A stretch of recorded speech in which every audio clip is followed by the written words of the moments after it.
Thank you for joining us here at the Nikki Clarke Show. I'm so excited to have a friend, a colleague, someone who cares about the kids like I do. And he's also a journalist. He's a radio host, and he's out in the community doing wonderful things to make a difference in people's lives. And he's also my favorite champ. Please welcome Spider Jones. Thank you so much. Nice to be here with you, Nikki. It's been a while. It's been a while. It's been a while, and I'm glad it finally came to pass today. And I just got to say congratulations. I know you've just been recently honored by the Lieutenant Governor. I know you're very humble, but you've No, really... none. Yes, I'm... Okay, we'll just clear that up right now. But yeah. An accomplished life. Yeah, very much appreciated for working with young people, and but it's nice when people. It's very gratifying when people acknowledge you for things that you enjoy doing anyhow. There's something gratifying. Things like working with the kids up in the north end of the city, especially, and then the prison.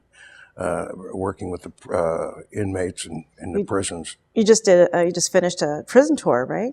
Yeah. You know, they let me out, so I'm glad. You know?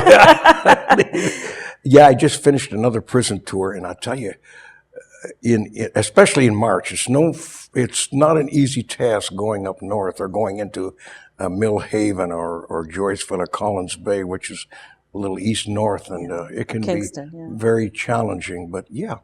Another one done, and hopefully we did some good things there to help change the lives of some of the people within the prison system. How do you do that, Spider? Well, like, what do you share about what you do or about yourself that transforms them?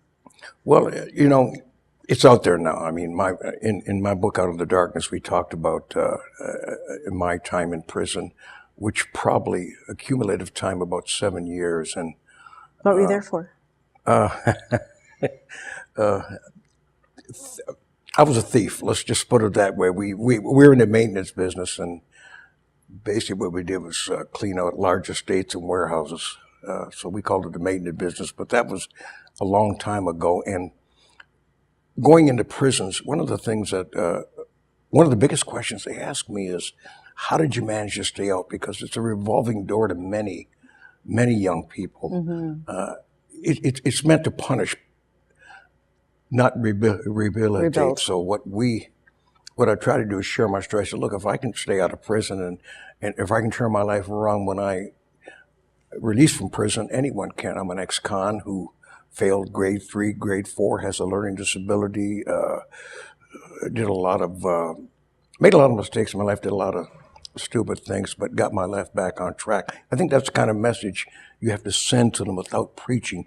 The last thing you want to do is go in prison and start talking down to people instead of sharing your story and sharing hope. Yes. And trying to get them to see there's a better path than in prison. I run into in prison, a lot of what I run into is people that have no self-value. Yes. They lack of education, almost for person. They've dropped out of school. They have no education, and they don't see any other way. They don't see a way out. Mm-hmm. It's a stigma about it too. When you come out, you know, people don't want to hire ex-cons, which is not so much the case now. There are a lot of workout, especially in the skilled trades, but the thing is to get these people to believe that they're worth more than a life behind bars, where they put you to bed every night, wake you up every morning, tell you what to eat, what to watch, what to wear, what to read. It's all, it's all sort of uniform. You know, you do what you're told, and it's humiliating. Yeah, it's degrading. Yeah, and people make mistakes. They do make mistakes, and you have to pay for it for the rest of your life, right? You know, that's the truth. Things are better than they used to be in terms of people will hire them, but yes, they do. But the prison system is for young people is a higher learning center.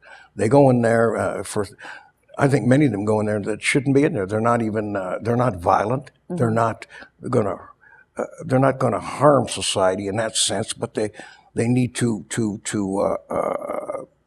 pay for what they've did. There are other ways to do it without throwing a young person in prison where he's basically you've got all these hardcore criminals in front of you, and you're very open to their teachings, and you're vulnerable. And what happens is you come out and you keep hearing, you've heard about all these big deals they did. I remember being there once, and I remember a guy, the last time I went to prison, I was 24.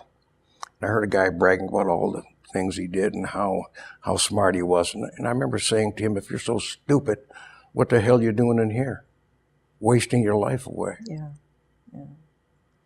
Wow.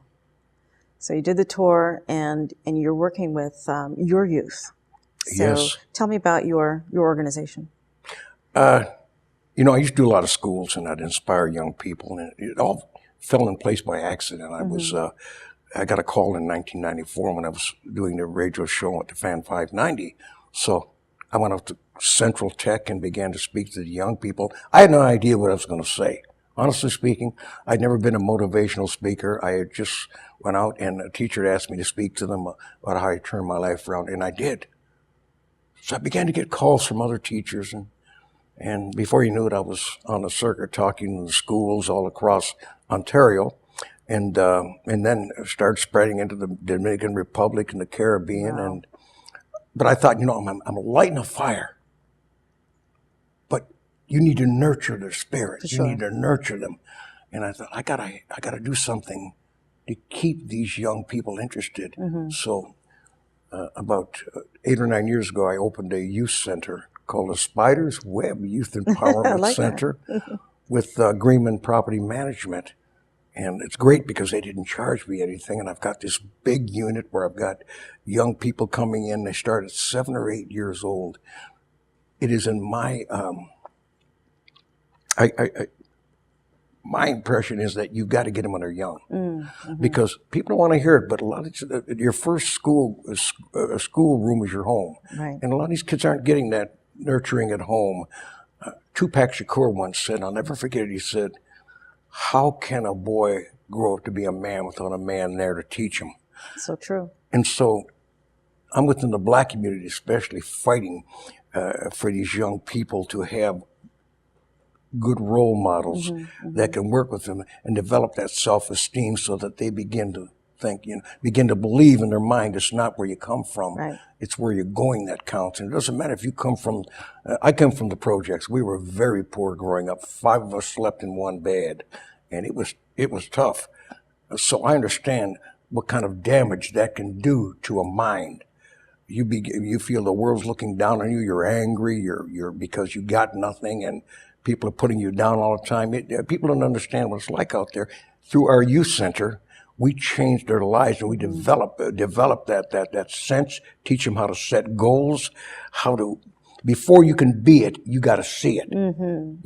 See where you're going, set a game plan, and work. And that doesn't just happen through inspiring them through words. You've got to show them. You've got to nurture them. You've got to empower them. And that's what we do. I'm getting excited now. I always do when I talk about young people, Nikki, because I think back to when I was a young person. If I would have had that kind of positive environment and people encouraging me, it wouldn't have mattered. Maybe I would have never went to prison. Maybe I would have reached that dream of becoming a radio broadcaster 20 years earlier. Yes. But I kind of believe that what happens to us happens for a purpose. And even the endurance of a hardship, it shapes our character. And we have all these lessons to teach.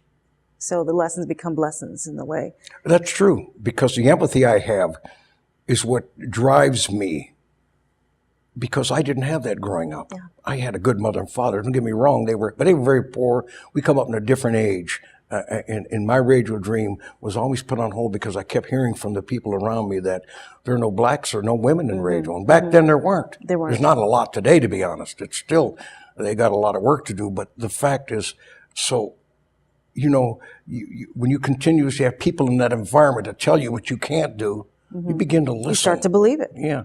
But I teach my young people, I say, look, man, there's an old saying, everybody wants to go to heaven, but nobody wants to die. If you want wonderful things, then you've got to be willing to sacrifice. And we ingrain that in the minds of our young people, so that that's what they do. And if they run across a rough patch, the passion will take you through in the nurturing. We need more youth drop-in centers, and unfortunately, the current government has slashed so many of these after-school youth programs. You almost think Jack the Ripper's out there doing something. It's going to have, to me, it may have a very difficult impact on what's going on out there, because we've had to close doors to at least 40 to 50 of our kids, from 106 kids to down to about 60 now. So that's that's just across the city. It's a shame. But what you're doing is you're pouring life into their souls. You're breathing life into them, and you're giving them this idea, this mindset that they can live without limitations. And that's very important to have, especially in the world that we live in. But I have a question for you. It's just been a burning question ever since I've known you. You know, I know Spider Jones isn't on your birth certificate. Where did Spider come from? Thank God my mother wouldn't call me Spider. I get that question all the time wherever I go. When I came up here in 1963, I came up with a guy named George Chavallo. Oh, I know him. And I fought at Maple Leaf Gardens on a Pro-Am card. And after the fight, this guy comes into the dressing room, Sully Sullivan. He ran Sully's gym at 109 Ossington. And he said, "You know what, kid, I like the way you fight. You got more hands than a spider." He said, "But you got to drop that name, Charles. I mean, who wants to be introduced as Charles Jones? You sound like a butler or a valet, but when they say Spider, you know, so the name stuck. So everybody calls me Spider, but my wife, she calls me a lot of things that aren't you won't say on allowed camera. to say yes." Yeah. But so that's how I got the name, and it sort of stuck. And I even named our youth center the Spider's Web Youth Empowerment Center. I love it. So, but it's been good because, you know, we've met through that boxing and through the my radio show. I've got to interview and meet people like Muhammad Ali and Bill Clinton. I was just going to ask you, what was it like to meet the champ? Wow. I met him in '66 when he came here to fight Chevelle. I was living at the gym. I just got out of my last bit in prison, and I'm living at Sully's gym and cleaning the ring and you know my job was to keep the gym clean. And Ali came, and I began to the second day there we become fast friends. I mean, he was the most famous man on the planet, the heavyweight champion of the world. He treated me like I was somebody, and you know, I learned a valuable lesson from him. Which is why probably when I do the Black History thing, I mean, I have many people that I look to: Martin Luther King and Malcolm X, Medgar Evers, Harriet Tubman, and the list goes on. But he's the guy, because what a lot of people don't realize about Muhammad Ali is his conviction. Because of what he believed, he lost his prime years and lost probably the opportunity to become the first heavyweight, or the first athlete to make $1 billion in the ring. Wow. Nobody saw him fight in his prime years. 26 to 30 are the prime years for a fighter, especially a heavyweight. He was exiled during those years, not allowed to fight because of his belief. And I learned a lot from him. He's a man of courage and conviction. And that's what I believe today. I believe in we're responsible for the lives of our children or other people's children. We have the obligation to inspire these young people and to open doors for them and opportunities, and to be good role models. That's just my belief. Yeah, I believe it's our duty to give back, and I'm right behind you, or right beside you. You've always been in whatever you want to do with the youth. I believe that they are the future. So, Spider, tell us, how can we connect? Maybe you're looking for volunteers or donations. Donations would be nice. You can reach us. First of all, our website is believetoachieve.ca. You can reach me, Spider Jones, at rogers.com. And you can, I'm on Instagram, Spider Jones 1. And you can reach me at 416-452-2022. Come on by the center. We're at 160 Chalk Farm. See what we're doing, and we're changing lives, Nikki. You are. You're transforming lives. It's Awesome. always great. Oh, thank you. Spider Jones, everybody. Catch him on social media. We'll be back.